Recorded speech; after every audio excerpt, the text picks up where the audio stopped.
Hello students, myself Sanjay Kumar.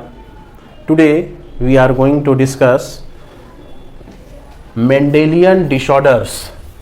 Mendelian disorders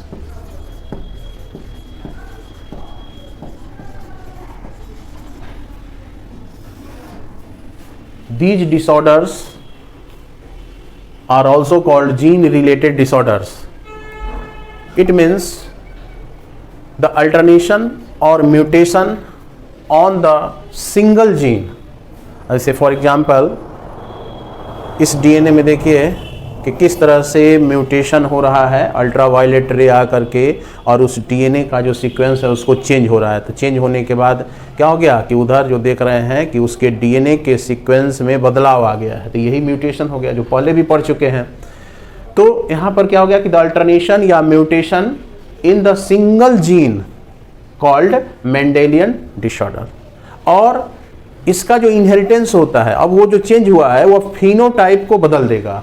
अब देखिए उस ह्यूमन में जो जीनोटाइप था वो चेंज हुआ है और चेंज होने के बाद उसका फिनोटाइप बदल गया है। तो ये मैंने केवल दिखाने के लिए कि change in the genotype of DNA change the phenotype of human या any organisms. So these Mendelian disorders are also called gene related disorders, and it is transmitted to the offsprings on the same as the principle of inheritance। जो हम लोग principle of inheritance पढ़े हैं Mendel का नियम का, उसके अनुसार इसमें क्या होता है, एक जनरेशन से दूसरे जनरेशन में वो जाता है। जैसे डोमिनेंट कैरेक्टर, रिसेसिव कैरेक्टर जैसे हम लोग पढ़े हैं लॉ ऑफ डोमिनेंस में, उसी तरह से ये क्या करता है, पास करता है। तो ये इसी को मेंडेलियन डिसऑर्डर कहते हैं। अब देखिए टाइप्स कितने तरह का ये मेंडेलियन डिसऑर्डर होता है। तो मेंडेलियन डिसऑर्डर्स जो होते हैं ऑटोसोमल होते हैं और एक्स लिंक्ड होते हैं। ऑटोसोमल हो गया और सेकेंड हो गया क्या, सेक्स लिंक्ड। सेक्स लिंक्ड इसको कह सकते हैं। ऑटोसोमल का मतलब हो गया कि यह जो जीन का डिफेक्ट है वह ऑटोसोम्स पर होगा। हो सकता है कि जो पेयर होता है 44 chromosomes are located in a nucleus, one pair may be affected या ओनली वन क्रोमोसोम्स या gene of chromosomes may be affected. तो अगर दोनों इफेक्टेड है तो वो होमोजाइगस हो जाएगा, अगर एक इफेक्टेड है ऑटोसोम्स तो वो क्या हो जाएंगे, हेटेरोजाइगस हो जाएंगे। तो इस तरह से यह क्या होते हैं कि ऑटोसोम्स लिंक्ड, मतलब कि यह जो डिफेक्टिव जीन है वह ऑटोसोम्स को इफेक्ट करेगा। और यह क्या होते हैं, डोमिनेंट होते हैं या रिसेसिव होते हैं। डोमिनेंट होते हैं और रिसेसिव होते हैं।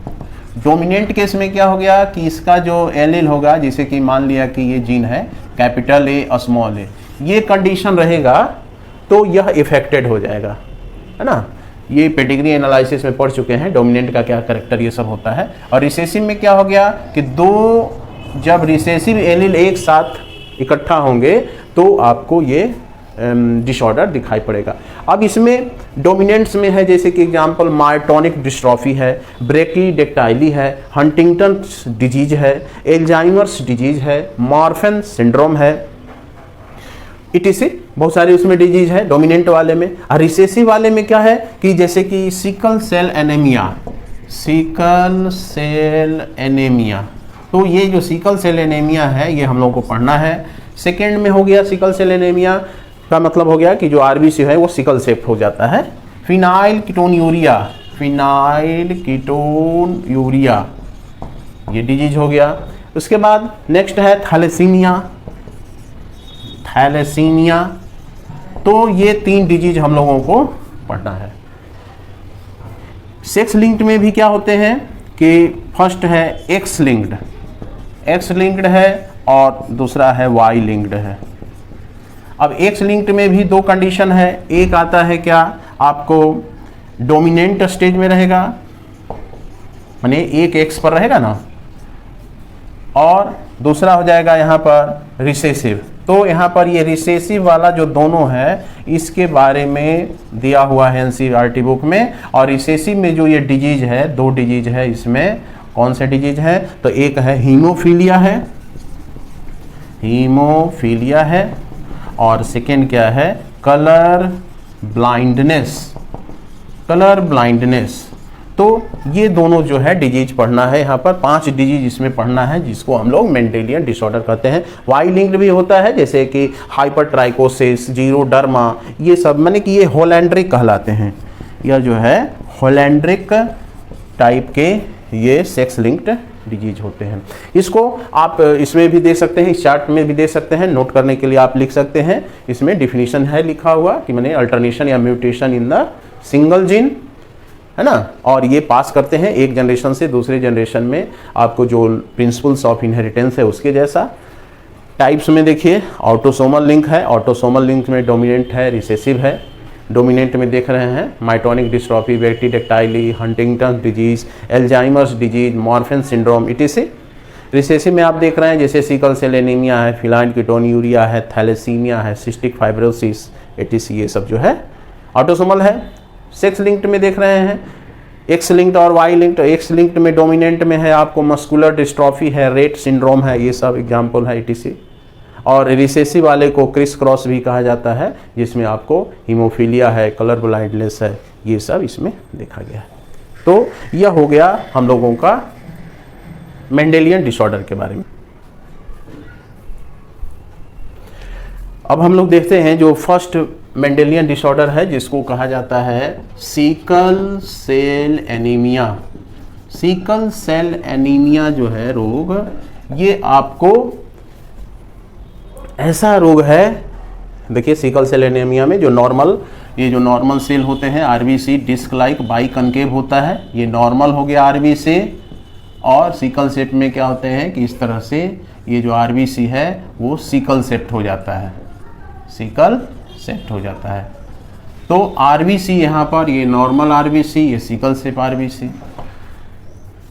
इसका टाइप कैसा है, तो टाइप हो गया ये किस तरह का डिजीज है, तो ये ऑटोसोमल, अभी बताया है ऑटोसोमल रिसेसिव है, ऑटोसोमल रिसेसिव डिसऑर्डर है, ऑटोसोमल लिंक्ड रिसेसिव है।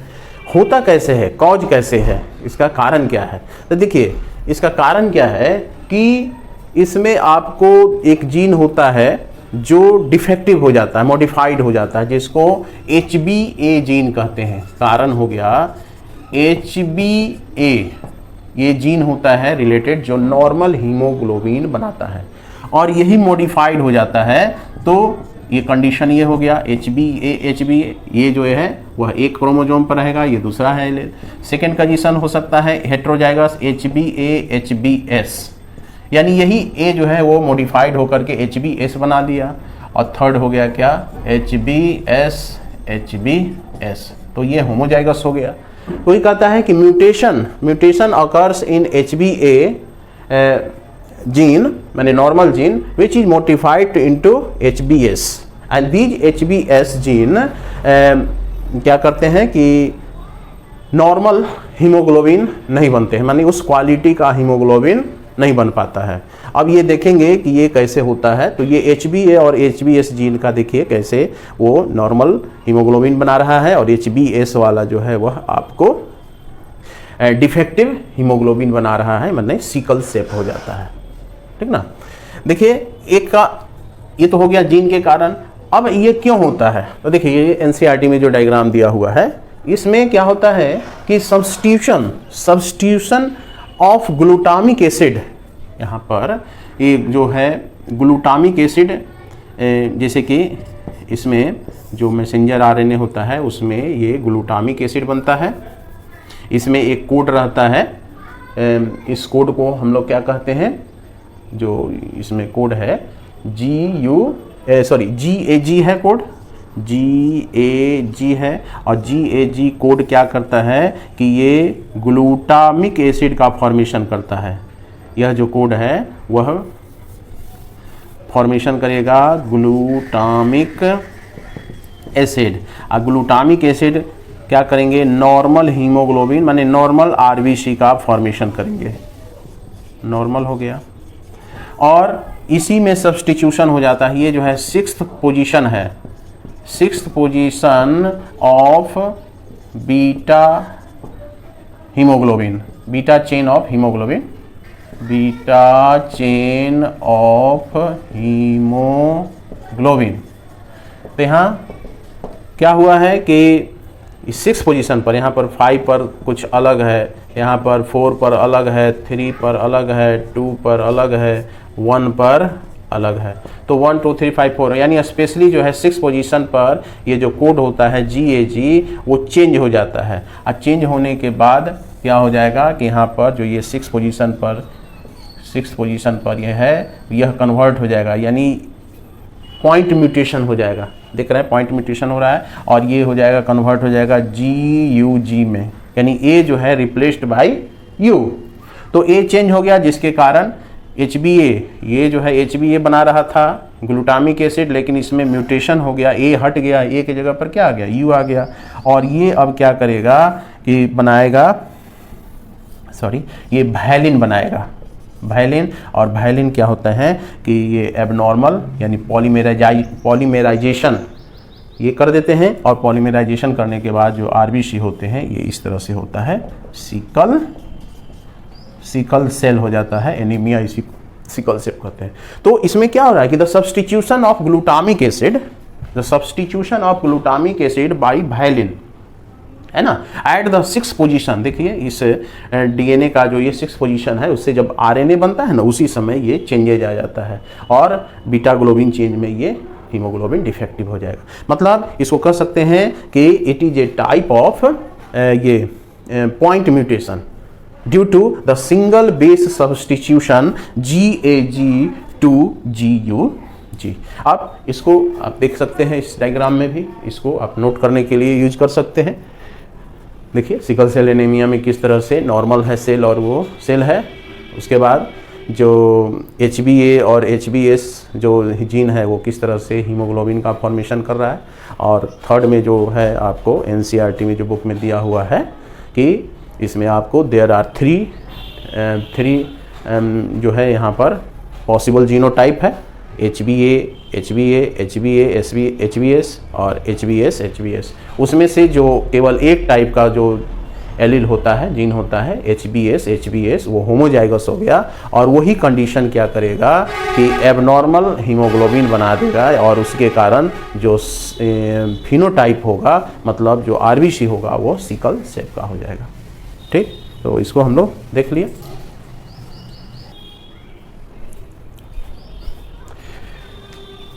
अब हम लोग देखते हैं कि इस सिकल सेल एनीमिया में जो ये चेंजेज हुआ है उसका क्या इफ़ेक्ट होता है।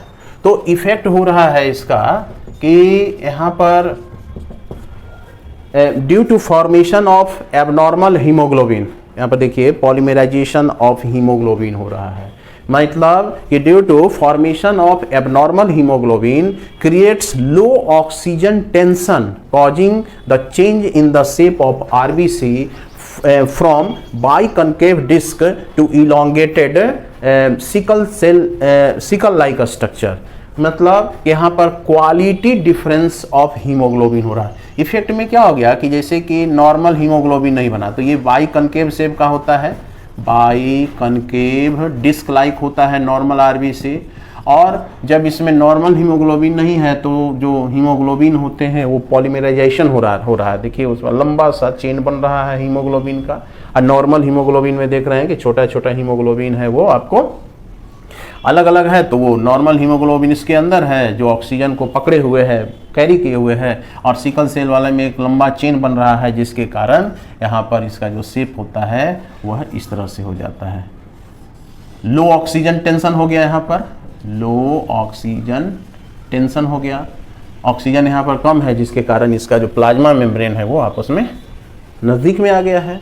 तो ये आपको क्या है कि पॉलीमराइजेशन ऑफ हीमोग्लोबिन हो रहा है।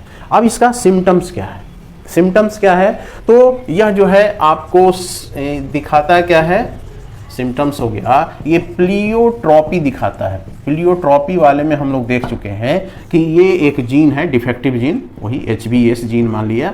ये क्या करता है, अलग अलग कैरेक्टर को यहाँ पर एक्सप्रेस करेगा। मतलब one gene affect the different types of जी फिनोटाइप। अब जैसे फॉर एग्जांपल इसमें देख रहे हैं कि वह जीन है defective gene sickle cell anaemia का, जिसमें क्या है, ब्लाइंडनेस है, ब्लाइंडनेस हो रहा है। उसके बाद क्या हो रहा है, किडनी डैमेज हो रहा है, किडनी डैमेज हो रहा है।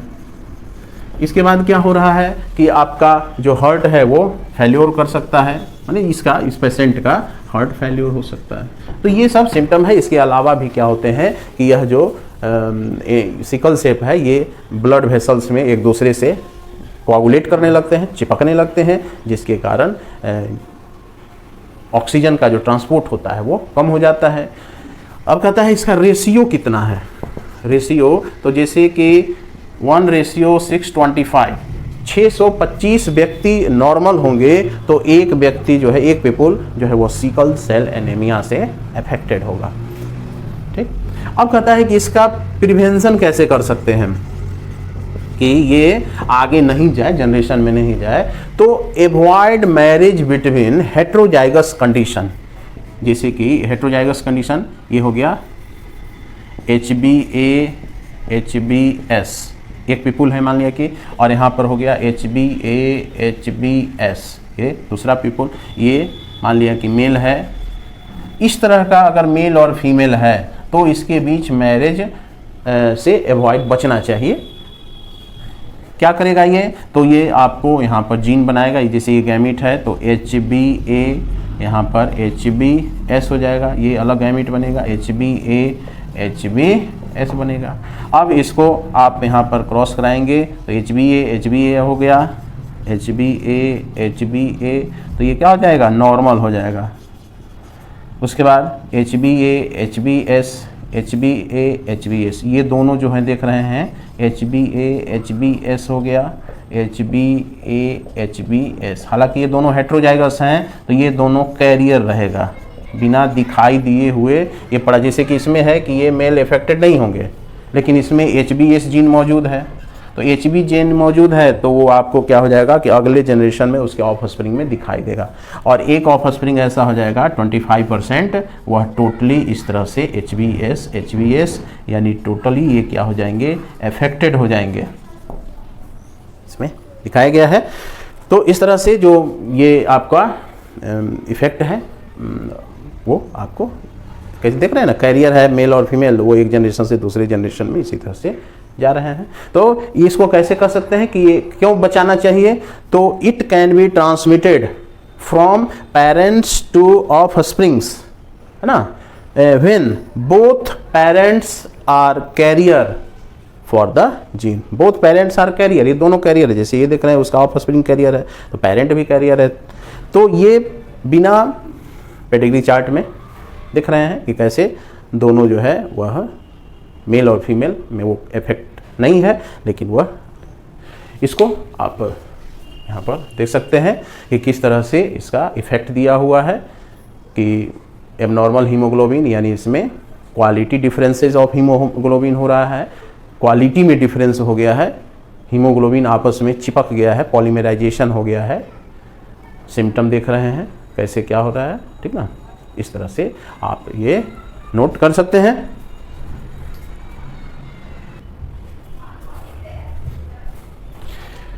अब हम लोग देखते हैं जो सेकेंड टाइप का जो इस डिजीज है ऑटोसोमल रिसेसिव, जिसको कहते हैं फिनाइल कीटोन यूरिया। ये इसका टाइप हम लोग देखेंगे तो ये टाइप भी क्या हो जाएगा, ऑटोसोमल लिंक्ड रिसेसिव। ये भी ऑटोसोमल रिसेसिव ये डिसऑर्डर है। कारण क्या है इसका, तो इसके जो जीन होते हैं वह 12th क्रोमोसोम पर पाए जाते हैं। कॉजेज हो गया इसका कि mutation of gene located on 12th chromosome.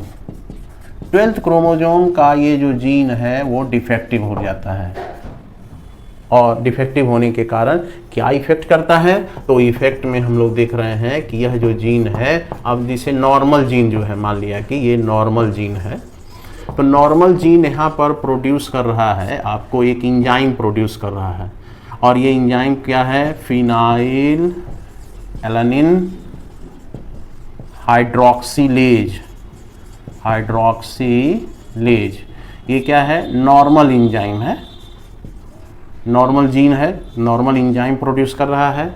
इस एंजाइम का काम क्या होता है कि प्रोटीन जब टूटता है, प्रोटीन देख रहे हैं टूट रहा है तो एक एमिनो एसिड बना रहा है, फिनाइल एलानिन।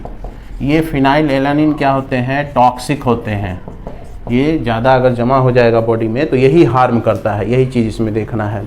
तो फिनाइल एलानिन टॉक्सिक होता है, इसको यह एंजाइम कन्वर्ट कर देता है, चेंज कर देता है, मेटाबोलाइज कर देता है किसमें? टायरोसिन में। और टायरोसिन जो है यूज्ड हो जाता है, ये यूजफुल है। टायरोसिन क्या है? यूजफुल एमिनो एसिड है, यूजफुल एमिनो एसिड है। ये टॉक्सिक एमिनो एसिड है। तो यहाँ पर देख रहे हैं कि नॉर्मल जीन जो ये 12वां गुणसूत्र है, 12वां क्रोमोसोम, उस पर ये फिनाइल एलानिन हाइड्रोक्सीलेज ये नॉर्मली बनाता है। लेकिन अगर इसमें म्यूटेशन हो जाता है तो प्रोटीन जो तोड़ता है वह फिनाइल एलानिन, उसको ये कन्वर्ट कर देता है, मेटाबोलाइज कर देता है टायरोसिन में, और वो यूज हो रहा है। देख रहे हैं वो किस तरह से हो रहा है। लेकिन अगर ये म्यूटेंट केस हो गया, म्यूटेंट हो गया, म्यूटेंट जीन हो गया, तो म्यूटेंट जीन यह आपको क्या करेगा? प्रोड्यूस नहीं करेगा। ये जो म्यूटेंट जीन है, ये क्या होता है कि म्यूटेंट केस में क्या होता है कि फिनाइल एलानिन एक्युमुलेट, ये नहीं बनेगा, ये जो जीन है नहीं बनेगा, और ये क्या हो जाएंगे? एक्युमुलेशन हो जाएगा, accumulation of phenylalanine to convert, phenylalanine to convert into phenylalanine pyruvic acid में कन्वर्ट हो जाएगा, पायरुविक एसिड में। और ये पायरुविक एसिड में कन्वर्ट हो जाएगा तो ये आपको शो करेगा क्या? प्लियोट्रॉपी शो करेगा, प्लियोट्रॉपी शो करेगा। और प्लियोट्रॉपी शो करने में क्या है कि देख रहे हैं कि ये अलग अलग ये कैरेक्टर डेवलप करेंगे, जैसे मेंटल रिटार्डेशन। अब जैसे सिम्टम देख रहे हैं यहाँ पर इस बच्चे में, तो मेंटल रिटार्डेशन हो जाएगा, है ना। उसके बाद क्या हो जाएगा? लॉस ऑफ हेयर हो जाएगा, लॉस ऑफ पिगमेंटेशन होने लगेगा, या डिक्रीज स्किन पिगमेंटेशन हो गया। तो यहाँ पर ये भी देख रहे हैं कि फिनाइल कीटोन यूरिया भी एक तरह का क्या है कि प्लियोट्रॉपी को ये शो कर रहा है। और इसमें आपको ये किडनी के द्वारा भी ये बाहर निकल सकते हैं। It is also excreted by the kidney. और यहाँ पर जो देख रहे हैं पेडिग्री, इसका जो हम लोग देखेंगे, जैसा कि सिकल सेल एनीमिया में होता है कि जो कैरियर मेल और फीमेल होते हैं उसके बच्चे में ये हो सकता है, जैसा कि हम लोग सिकल सेल एनीमिया में देखे हैं। तो इसमें आप ये देखिए, इसमें क्या है? टाइप है ऑटोसोमल रिसेसिव। कॉज कैसे हो रहा है? तो mutation of A gene located on the 12th chromosome. Effect क्या है? वही म्यूटेंट जीन क्या करते हैं कि accumulation of phenyl alanine convert हो जाते हैं पायरुविक एसिड में, ब्लड में, और वही आपको इफेक्ट कर देते हैं, एक्युमुलेशन हो जाता है, और वही प्लियोट्रॉपी शो करेंगे, जिसमें mental retardation, loss of hair and decrease skin pigmentation होता है। तो यही सब जो है इसका फिनाइल कीटोन यूरिक, इसको लिख लीजिए।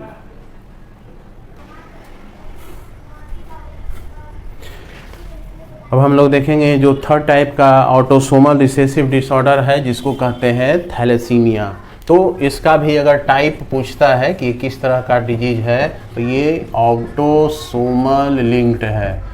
इसके भी जो जीन होते हैं डिफेक्टिव जीन, वो ऑटोसोम्स पर पाए जाते हैं, लेकिन ये जो है आपको दिखाई देंगे कब? रिसेसिव फॉर्म में ये दिखाई देंगे। रिसेसिव, जब दो रिसेसिव जीन एक साथ एलील आ जाएंगे तब ये दिखाई देगा। कारण क्या है इसका? कॉजेज। कॉजेज हो गया कि म्यूटेशन हो जाएगा जीन जो कि आपको 11th और 16th क्रोमोसोम पर पाए जाएंगे। जैसे 11th जीन 11th क्रोमोसोम पर और 16th क्रोमोसोम पर पाए जाएंगे। 11th क्रोमोसोम पर जो जीन पाए जाते हैं जिसका नाम है आपको HBB, इस पर एक जीन है HBB जीन, और 16 क्रोमोसोम पर जो जीन पाए जाते हैं वह दो है, HBA1 एंड HBA2, ये दो जीन है।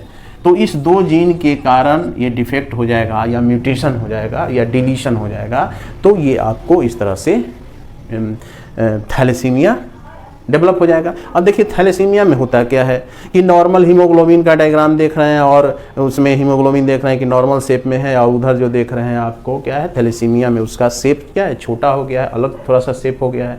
सिकल सेल वाले में सिकल शेप हो जाता है, लेकिन इसमें साइज उसका छोटा हो गया है, ठीक ना। तो ये हो गया, कारण हो गया कि इस दोनों जीन में यहाँ पर क्या हो जाएगा, इसमें म्यूटेशन हो जाएगा, और म्यूटेशन के कारण ये क्या इफेक्ट दिखाएंगे, तो इफेक्ट हो जाएगा इनका, इसके इफेक्ट के कारण क्या हो जाएगा कि quantitative pattern of synthesising too few globin molecules, यानी a small amount of haemoglobin या small amount of globin are synthesise.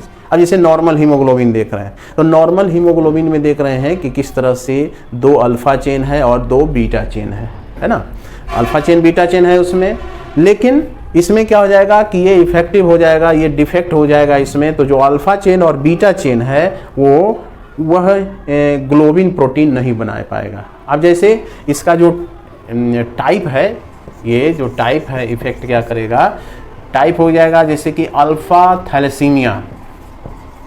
Alpha thalassaemia में क्या हो जाएंगे कि अल्फा हीमोग्लोबिन या जो ग्लोबिन है वो नहीं बनेगा, अल्फा में हो जाएगा, और वो अल्फा वाला आपको कहाँ डिफेक्ट करेगा, वो 16 क्रोमोसोम का ये जो है ना, ये 16 क्रोमोसोम पर जो ये पाए जाते हैं 2 जीन, कौन से जीन, HbA1 और HbA2, वो अल्फा थैलेसीमिया को डिफेक्टिव करता है, यानी उसमें अल्फा चेन नहीं बनेगा, वो डिफेक्टिव हो गया।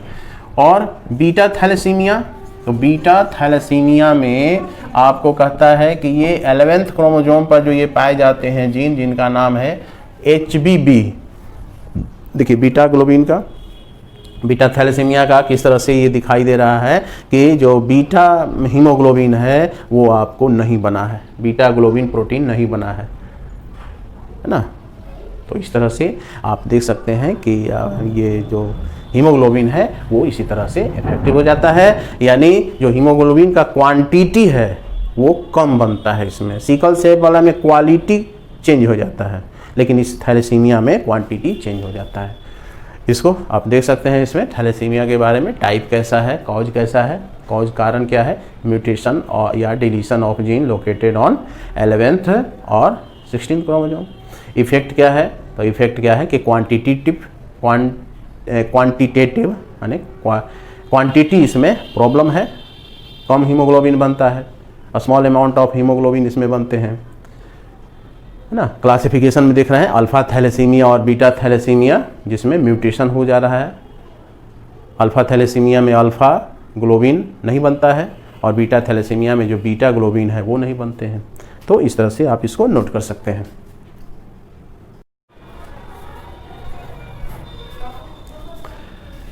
अब इसमें हम लोग को देखना है कि what is the difference between sickle cell anaemia and thalassaemia.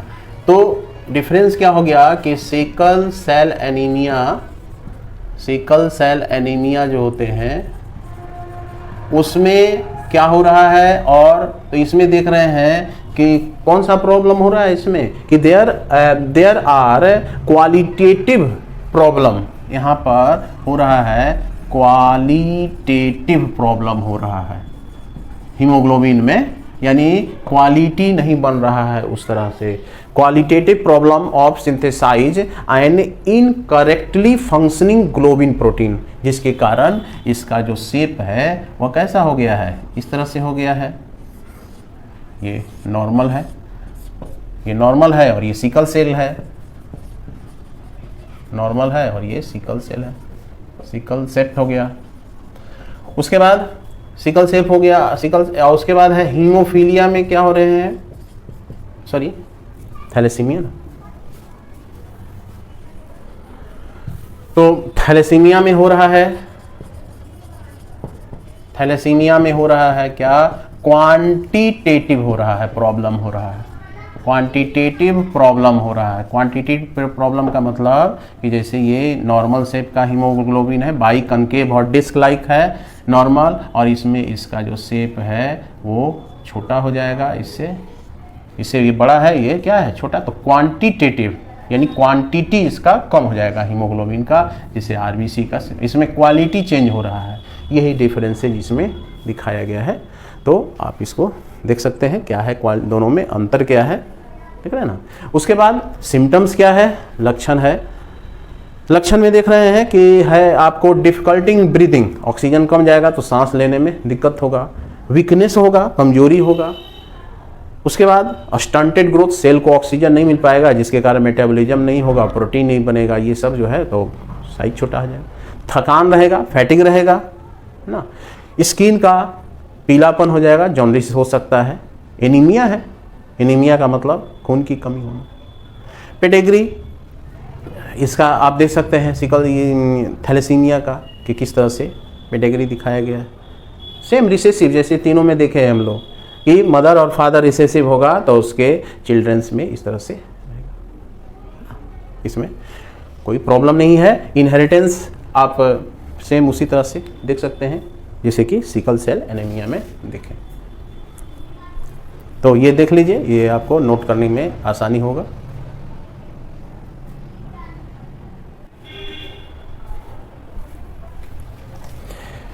अब हम लोग देखेंगे जो सेकेंड टाइप का डिसऑर्डर है, मेंडेलियन डिसऑर्डर, जो कि सेक्स क्रोमोसोम पर पाए जाते हैं, उसके डिफेक्टेड जीन, यानी उसको सेक्स लिंक्ड डिसऑर्डर भी कहा जाता है, और वो भी एक्स या वाई पर डोमिनेंट या रिसेसिव में रहते हैं। लेकिन हम लोगों को पढ़ना है रिसेसिव डिसऑर्डर के बारे में, एक्स लिंक्ड रिसेसिव डिसऑर्डर के बारे में, जिसमें फर्स्ट डिजीज है हीमोफीलिया।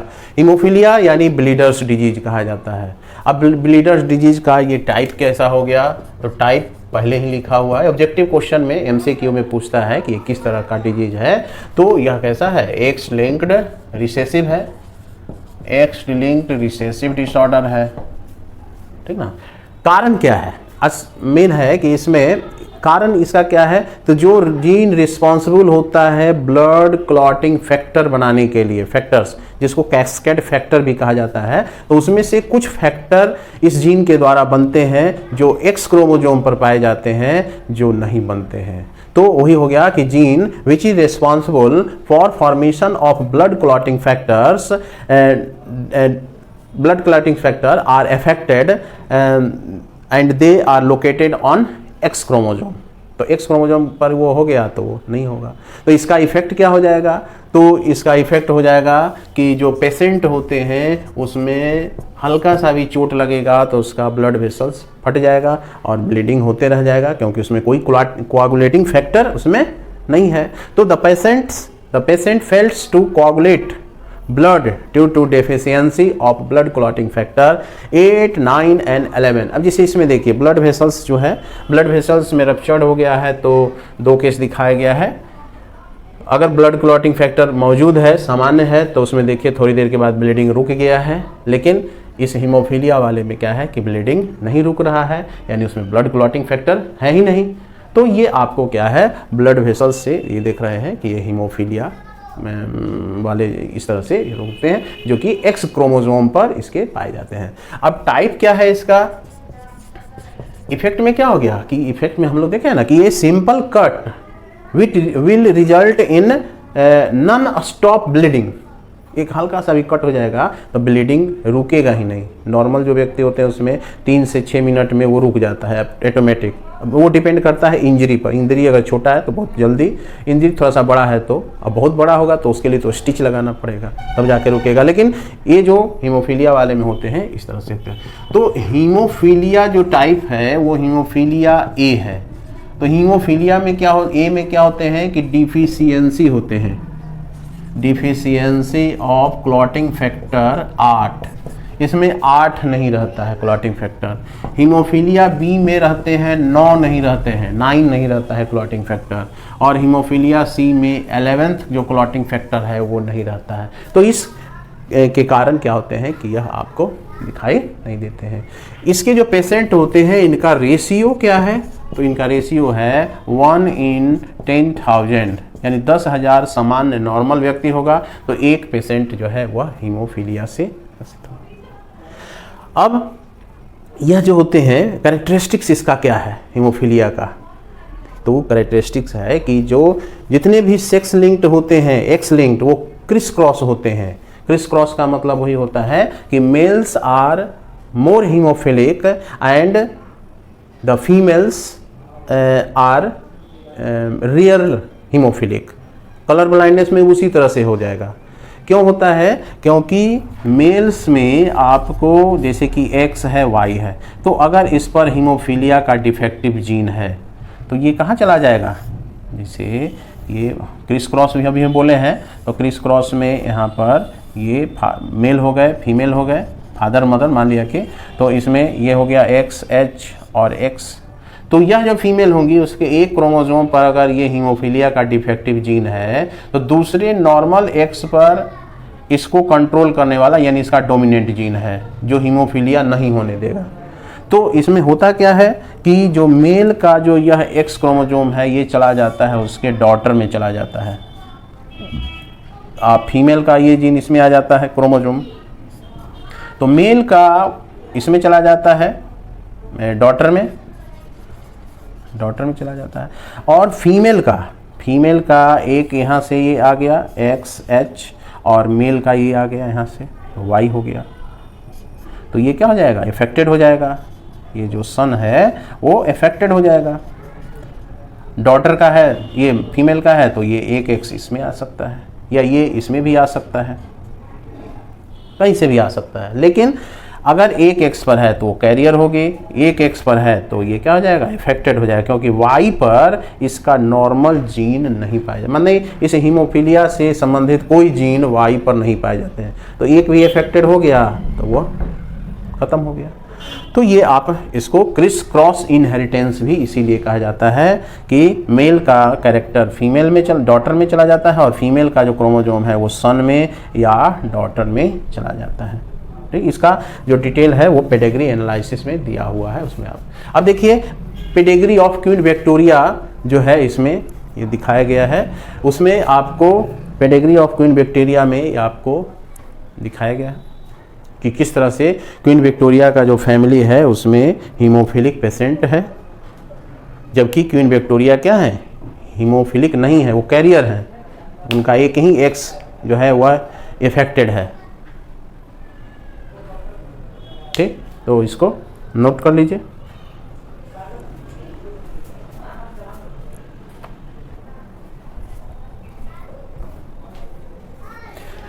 अब हम लोग देखेंगे जो सेकेंड टाइप का जो एक्स लिंक्ड रिसेसिव डिसऑर्डर है जिसको कहा जाता है कलर ब्लाइंडनेस।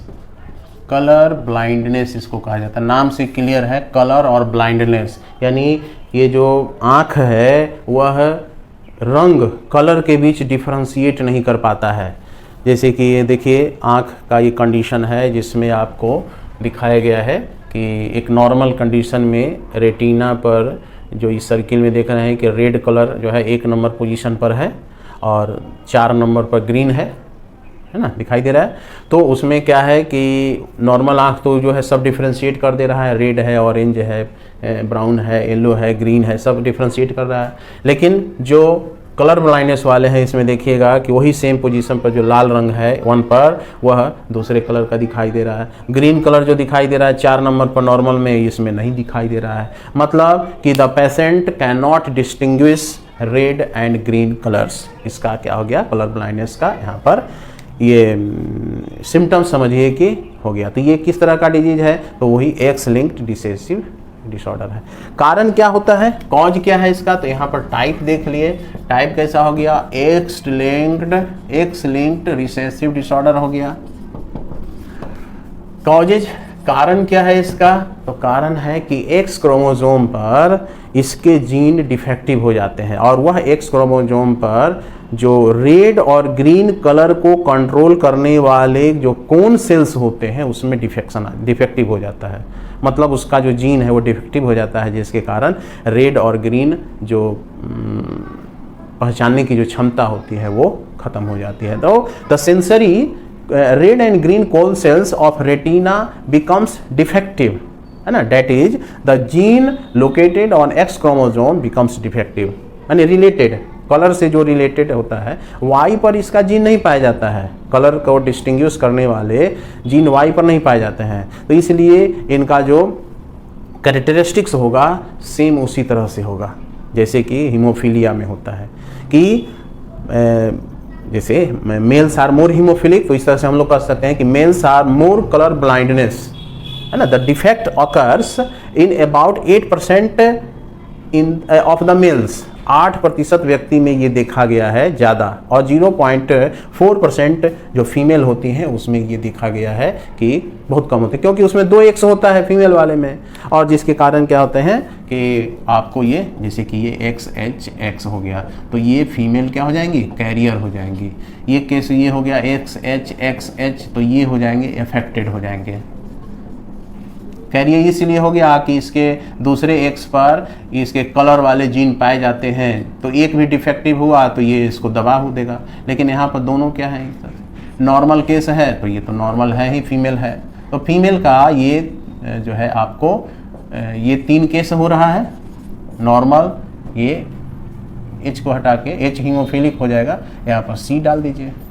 मेल में यहाँ पर क्या हो रहे हैं कि मेल में जैसे कि ये हो गया नॉर्मल हो गया, क्योंकि ये X पर ही पाए जाते हैं, और दूसरा हो गया XCY, यानी ये अफेक्टेड हो जाएंगे।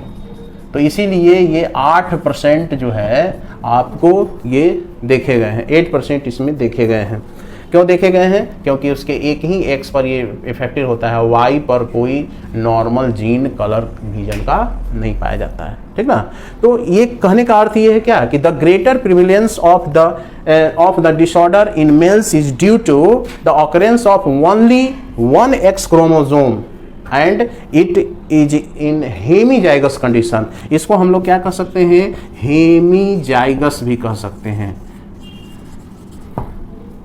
हेमीजाइगस इसको कह सकते हैं। होमोजाइगस, हेट्रोजाइगस, हेमीजाइगस 3 तरह का होता है कंडीशन। तो ये मेल में हेमीजाइगस कंडीशन रहता है, इसलिए मेल जो होते हैं वो ज़्यादा इफेक्टिव होते हैं। इसका पेडिग्री भी हम लोग देख सकते हैं कि किस तरह से वह, जैसे हीमोफीलिया का होता है कि जो रिसेसिव होते हैं वो पेरेंट उसका कैरेक्टर उसके ऑफस्प्रिंग में जाएगा, लेकिन मेल ज़्यादा इफेक्टेड हो जाएंगे, फीमेल कम होंगे। इसका अगर हम लोग इसका इनहेरिटेंस देखें तो इनहेरिटेंस देखेंगे तो इसमें आप कह सकते हैं कि नॉर्मल व्यक्ति, नॉर्मल मेल का विवाह अगर किया जाए कैरियर फीमेल से, ये मान लिया कि नॉर्मल मेल है, इसका पेडिग्री हम लोग चेक करें तो नॉर्मल मेल है और इनको विवाह कराया जाए किससे, कैरियर से, कैरियर फीमेल से अगर विवाह कराया जाए तो क्या हो जाएगा। तो यहाँ पर नॉर्मल ये हो गया XY नॉर्मल हो गया, यहाँ पर देख रहे हैं XCX हो गया। अब जो गैमिट बनेगा X वाला अलग चला जाएगा, Y अलग चला जाएगा। इसमें भी देख रहे हैं कि ये X अलग चला जाएगा, X ये अलग चला जाएगा। इसका पेडिग्री बना करके देखेंगे पनेट स्क्वायर से चेक करेंगे तो आपको ये यहाँ XY और इधर XCX, ये दोनों को मिला दीजिए XCY और XY। तो यहाँ क्या हो रहा है कि एक फीमेल जो है यहाँ पर इस कंडीशन में एक जो फीमेल हो रहा है तो 25% जो फीमेल है, माने इसका रेशियो 1:1:1:1:1 आएगा, मतलब 25% फीमेल कैरियर होगी, नहीं हाँ 25% कैरियर, 25% नॉर्मल फीमेल, उसके बाद 25% जो है वह मेल, उसका जो ऑफ स्प्रिंग होगा वो कलर ब्लाइंड हो जाएगा, और 25% जो है नॉर्मल हो गया। तो इसके देख रहे हैं कि फादर इफेक्टेड नहीं थे, लेकिन इसका जो सन है वो इफेक्टेड हो गया क्योंकि मदर का जीन इसमें चला आया, मदर का जो X जीन है। तो इसी तरह से आप इसको क्रॉस करा करके देख सकते हैं कि किस तरह से ये आगे इनहेरिटेंस करता है। मेल ज़्यादा इफेक्टिव होते हैं, फीमेल रेयर होते हैं 0.4%, ये हम लोग देख लिए। अब देखिए एक छोटा सा टेस्ट है जो कि कलर ब्लाइंड टेस्ट करने के लिए ये डायग्राम दिया हुआ है, जिसमें आप थोड़ा सा चेक कर सकते हैं। हम लोग भी अपना चेक कर लें आँख। देखिए यहाँ पर 6 सर्किल दिया हुआ है, 6 सर्किल दिया हुआ है तो इसमें कुछ कलर से लिखा हुआ है अंदर में, ध्यान से देखेंगे तो जैसे फर्स्ट सर्किल है तो उसमें क्या लिखा हुआ है, अगर 7 दिखाई दे रहा है अंदर में तो समझिए कि हम लोग कलर ब्लाइंड नहीं हैं। उसके बगल वाले में 13 अगर लिखा हुआ है तो हम लोग कलर ब्लाइंड नहीं हैं। उसके बाद उसके थर्ड वाले में है, उसमें 16 लिखा हुआ है ना, ध्यान से देखेंगे तो उसमें कलर से ही लिखा हुआ है, अंदर में है, बीच में, सेंटर में। फोर्थ वाले में देखेंगे, फोर्थ में लिखा हुआ है 8 है, उसके बाद 12 है, उसके बाद 9 है।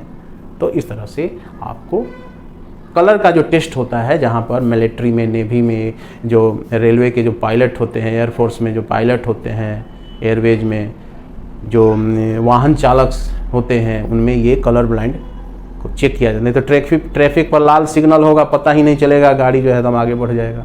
ट्रेन में भी उसी तरह से होगा। तो इस तरह से लाल और हरे रंग के बीच में जो यहाँ पर फॉल्ट आ रहा है, माने the patient can not distinguish red green colour, ये कलर ब्लाइंडनेस हो गया। तो इस तरह से ये मेंडेलियन डिसऑर्डर है, जो ऑटोसोमल रिसेसिव और एक्स लिंक्ड रिसेसिव, जो हम लोगों ने 5 डिजीज के बारे में पढ़ेंगे। अगले पार्ट में हम लोग पढ़ेंगे क्रोमोसोमल डिसऑर्डर के बारे में, जिसमें डाउन सिंड्रोम, क्लेंसफेल्टर सिंड्रोम और टर्नर सिंड्रोम के बारे में पढ़ेंगे। इसको आप देख रहे हैं, इसमें भी इसको आप नोट कर सकते हैं।